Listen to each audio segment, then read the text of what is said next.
Hello, everyone. This is the Engineering Politics Podcast. Today I'm going to go over the free market of ideas. This is based on an article I wrote with the same name. This was one of my favorite articles to write because its application is so useful, but also never considered. I like to use the phrase, throw some capitalism at it, because creating a free market around any idea is a great way to improve that idea. I will go into this in more detail later in the show. I'll also be going over some promotional material and opportunities at the end of the podcast. I think doing this is a good idea because there's a lot of repeat information for regular listeners of the Engineering Politics Podcast, and it gives those people the option of skipping that information. But I would love for new listeners to hear what I have to say, and if you like this podcast and my other content, please tell your friends and family about it. It's always a good idea to have more listeners and keep building this community. Well, that's it for now. Let's get the show started. You're listening to the Engineering Politics Podcast.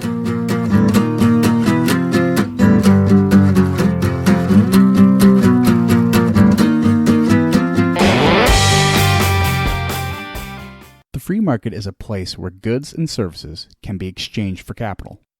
It's a simple concept that anyone can participate in if both sides agree to the exchange freely. At its simplest form, the free market can be two kids exchanging snacks on the schoolyard. The brilliant part of the free market is there is no one person who can determine the price or cost of a good or service. This concept tells us two things. The market must be free and voluntary, and even the smartest economist is not wiser than the collective market. Now, when I say collective, because that's a naughty word in most conservative circles, I don't mean collective in the legislative policy sense, but in a collection of knowledge from every individual sense. There is a very big difference between those two concepts, something I'll go over in more detail later. To best understand how a free market can benefit society, the common terms must be defined clearly. Let's start with one of the most important concepts that define every market today: economy. Economy comes from a derivation of Greek, oikos and nomos. Oikos means an extended family unit that consists of family members and all property, and nomos means management, law, or principle. Together, oikonomos means the management of the family unit and property. Already, we see that the word economy has a larger meaning than just money. This is an important distinction because it further broadens out the meaning of free market that has more to do with management of several different types of resources than just managing monetary capital. Another important term is capital itself. There are several different definitions for the word capital that are more explicitly tied to money, but, as with most words, the definition can be used in a broader context. The Merriam-Webster dictionary defines capital as accumulated goods devoted to production of other goods or a store of unused assets or advantages. Both definitions refer to a good or asset. A good in the noun form can relate to money, specifically an object that holds value, or service, which is why goods and services are often lumped together. An asset is something similar, for the exception it can often refer to people of value as well. This is where the term capitalist comes in and refers to someone holding capital, although the word capitalist has a history of being used as a pejorative term. This is because many groups who oppose capitalism, or free markets, see capital as purely monetary and associate that with greed. What pulls this argument apart is the falsehood that most people who try to accumulate monetary wealth do it at the expense of others. This would be true if monetary value was a zero-sum game, which it isn't. Money is a stand-in for production value. That value can inflate or deflate depending on the purchasing power it holds. The truth is, capital is not explicitly monetary. In fact, everyone deals in social capital every day. Social capital is the accumulation of social value that can be used at a later time, or spent on self-fulfillment. I will explain this concept more later in this podcast.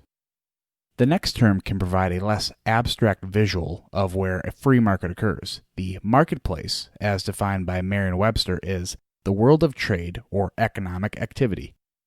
A marketplace can be used as a physical location or theoretical public square.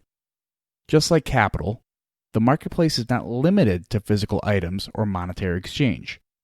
There are social marketplaces where ideas can be exchanged. We see this today in the form of social media, but social marketplaces have been around since the beginning of human history. These social marketplaces have been heavily regulated in the past because authoritarian governments saw how dangerous the free exchange of ideas can be on their grip on power. The final terms are actually a set of terms which have separate but complementary definitions because they cannot exist without each other. Those terms are producer and consumer. A producer is someone or group of people who produce a product or service. A consumer is someone or a group of people who consume or use a product or service. These terms are often set against one another, but they are truly two different sides of the same coin. A consumer cannot consume with no product. A producer cannot produce without the resources acquired from the consumer. People who oppose free markets pin these two different groups against each other in an attempt to create a disconnect between producers and consumers as two different classes of people. The truth is, everyone is a producer and consumer at the same time.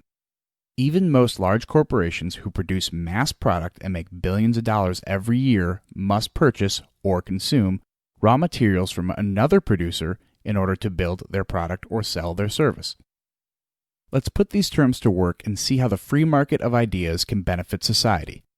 Monetary capital is exchanged in a monetary or traditional marketplace. This marketplace may be physical or virtual, but both marketplaces are filled with producers and consumers trading monetary capital for goods and services. These concepts are simple but powerful. What is more difficult to understand is the power of a social marketplace where social capital is exchanged. The social marketplace also has producers and consumers. To best understand this, I will use an example. A man takes a woman out on their first date. He wants to impress her, so he takes her out to a nice restaurant. He encourages her to order whatever she wants off the menu. They have a great dinner and then the check comes. This is where it is easiest to see the monetary marketplace at work. The man gives his credit card to the waiter to pay for both his and her meal. This is an exchange of goods and services, currency with the value to be traded in for something down the road, and services like food, food prep, and customer service. At the same time this monetary transaction takes place, a social transaction takes place as well. The act of paying for his date's meal, although considered as an outdated gesture to some, is assumed to hold social value. In this scenario, the man, or producer, is producing social capital in the form of a social gesture to his date or the consumer in exchange for continuing and building a relationship. Throughout this scenario, the man was producing different opportunities for social capital exchange by picking out a nice restaurant to take his date, encouraging her to order anything she wants off the menu regardless of price, and any other value-added exchanges during their social interaction. This does not limit the woman to only being a consumer, because we're all producers and consumers at the same time. But she could also produce social capital by offering to help pay and not ordering the most expensive things on the menu. In the end, both people must freely choose what will benefit them as individual consumers, meaning, will there be another date? Was there enough social capital offered to continue the relationship? We try not to think of these interactions as so transactional, but at their basest concept, they are the same as exchanging goods and services in a marketplace.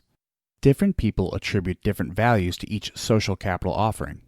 This example is exactly why the free market or capitalist system is the most successful economic system in the world. It allows free traders to exchange capital in many different forms. In a simple situation where someone is selling an item for a set price, but then gives a discounted price to a friend because of their friendship, is an instance where both monetary and social capital is exchanged for a good or service. The free market works so well because it doesn't require a third party to mediate or control the outcome as a highly regulated government does in a fixed market. In a fixed market, like socialism and communism, a decision-making body takes free exchange away from the people in varying capacities. There are examples of socialist governments who allow their people to exchange goods and services in a marketplace, But the power of a fixed economy is the ability to jump at any moment and start restricting decisions or making decisions for its people. The common theme throughout history with countries with fixed markets is they are more restrictive of what they allow their people to say and do. The behavior to restrict or control monetary market exchanges is the same mechanism that restricts and controls social behavior. Because human beings are social creatures who can't do one without the other, governments who grow and heavily regulate their economies always widen their scope to include human behavior, resulting in less freedoms for all. A fixed economy also fixes the value of the capital in that marketplace. This does make economics a zero-sum game.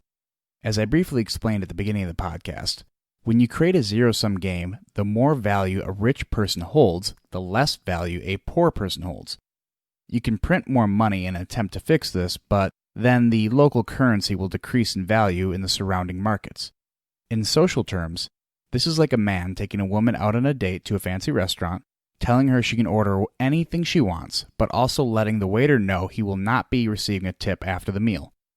The man's strategy might work in one social market, meaning the woman who gets to order whatever she wants, but will not work in the other social market, meaning the respect he will receive from the waiter and the restaurant staff.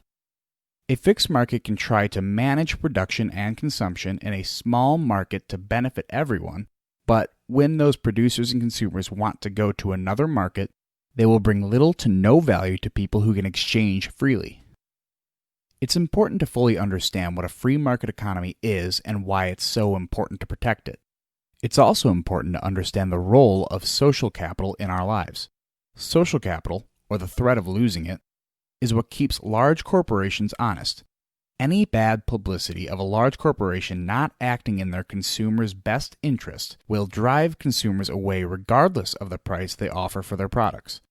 An increase in social capital will drive more customers to purchase a company's goods at a higher price than their competitors. A free market is more than just best products at the lowest price. A free market is where people come to grow, learn, and find the best tools to improve their lives. This concludes this podcast on the free market of ideas. And as I said in the introduction, I'm going to let you in on a few new exciting opportunities. One of these opportunities comes in the form of expanding the reach of engineering politics onto different social media platforms. One of these platforms is ThinkSpot.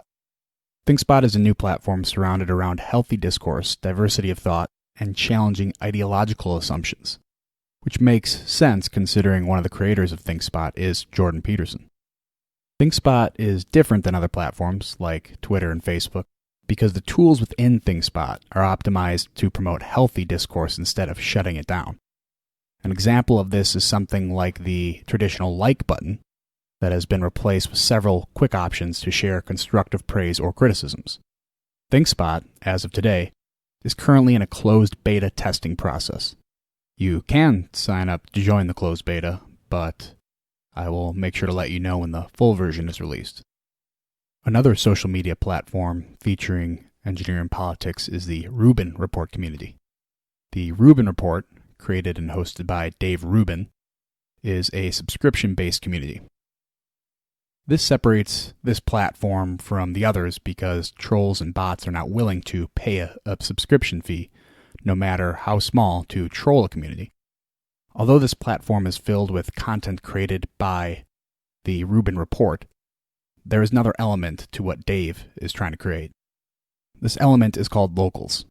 Locals is a subscription-based community solution that gives power to the creators, not the platforms. This means any content creator, and by creators I mean podcasts, articles, books, art, clothing, non-binary, action figures, you get what I mean.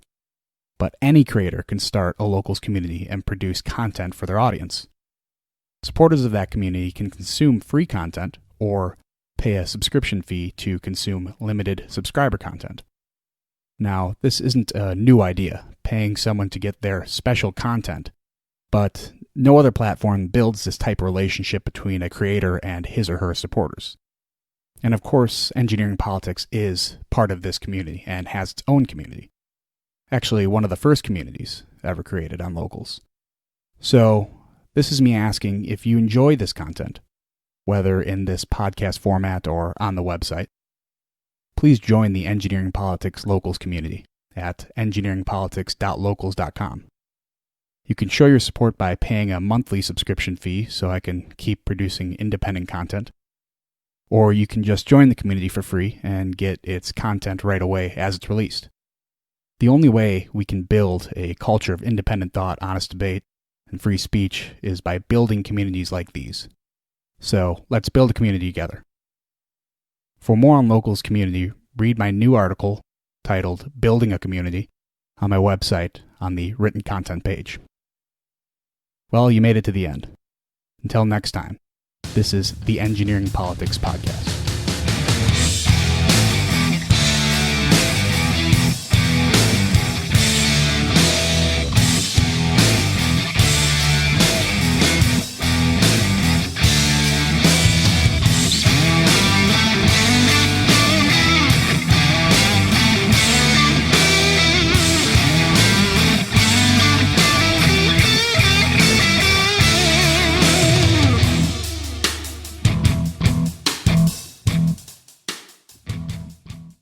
None of the persons, podcasts, books, or other references other than engineering politics used in this work directly reflect my ideas and/or personal beliefs, nor should they be held accountable for anything said during this podcast.